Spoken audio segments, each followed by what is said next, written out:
Znači, navikli ste na najjače najave, ali obično neko glupiranje od mene, ali sad imam ozbiljnu priču, ozbiljna stvar je u pitanju Siktač nastup 17. aprila.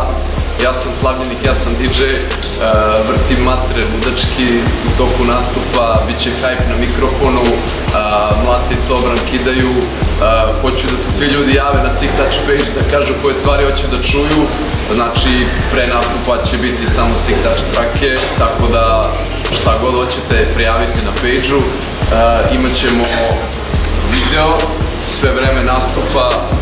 Ne znam šta da kažem, osim da mislim da će ovo stvarno biti možda i najjači Siktač nastup, znači 17. april, Monsun je mesto, 500 kinti, vidimo se.